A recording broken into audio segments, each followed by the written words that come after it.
Start. उपाध्यक्ष महोदय, पुराने समाज से नए समाज को जो विरासत मिलती है उसी के आधार पर उत्पादन के साधनों का यह समाजीकरण होता है और केवल बड़ी कंपनियां ही इस स्थिति में होती हैं कि उन्हें समाज अपने हाथ में ले। पूंजीवादी विकास ही उन्हें इसके लिए तैयार करता है।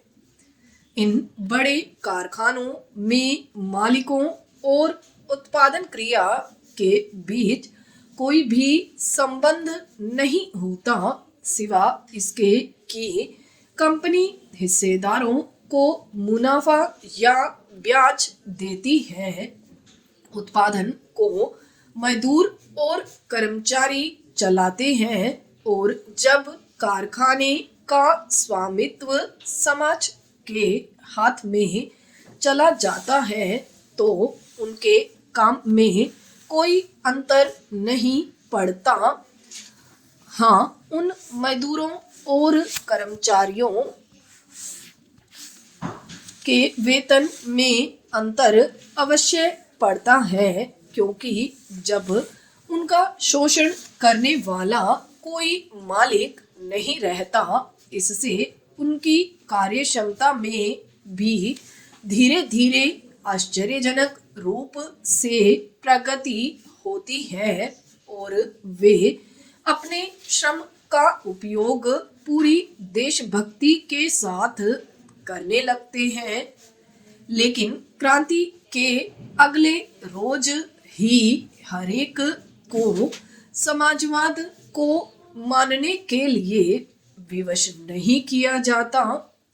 अतः क्रांति का तात्कालिक परिणाम समाजवाद नहीं होता, न ऐसा कभी हो सकता है।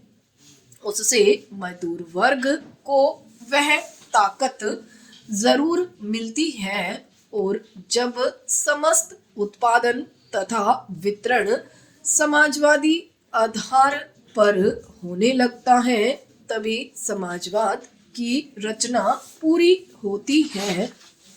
समाजवादी आधार पर उत्पादन तथा वितरण का अर्थ है उन वस्तुओं का उत्पादन जो आम लोगों की जरूरतों को पूरा करे। मसलन हमारे देश में लगभग 9 करोड़ मकानों की जरूरत है। करोड़ों के पास सर्दी में पर्याप्त क्या साधारण ऊनी कपड़े तक नहीं होते, पैर में जूते और जुराबें नहीं होती। अतः समाजवादी उत्पादन में सर्वप्रथम इन चीजों को प्रमुखता दी जाती है। पूंजीवादी उत्पादन में जहां यथेष्ट मुनाफा कमाना ही प्रमुख लक्ष्य होता है, जनता की आम जरूरतों का ख्याल किए बिना उन्हीं चीजों का उत्पादन किया जाता है जिनसे अधिक लाभ हो।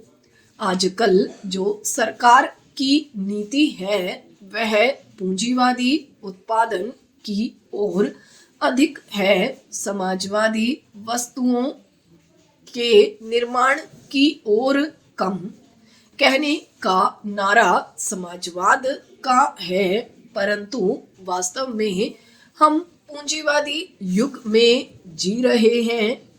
इसकी सबसे बड़ी खामी यह है कि वितरण पर चूंकि कोई नियंत्रण नहीं होता, इसलिए उत्पादित वस्तुएं जनता तक पहुंचने से पहले ही मुनाफाखोरों के गोदामों में स्टॉक हो जाती हैं।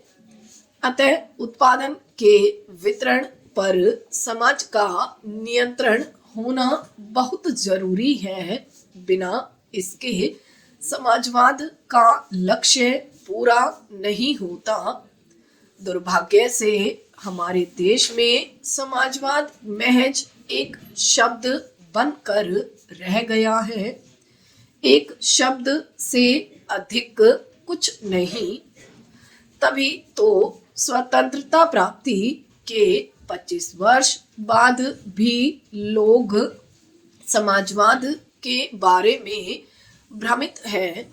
कभी माओ दिखता है, कभी लेनिन, कभी नेहरू, तो कभी लोहिया। हमारे देश में समाजवाद का चित्र अभी स्पष्ट नहीं है, लेकिन एक बात तो स्पष्ट है कि भारतवर्ष का समाजवाद कहीं बाहर से नहीं आएगा, बल्कि इस देश की मिट्टी और जलवायु की उपज होगा। हमें समाजवाद लाने के लिए दूसरे देशों से सलाह मशविरा नहीं करना, बल्कि अपने देश के वातावरण को देखकर उसी के मुताबिक समाजवाद के ढांचे को तैयार करना और उस पर अमल करना है।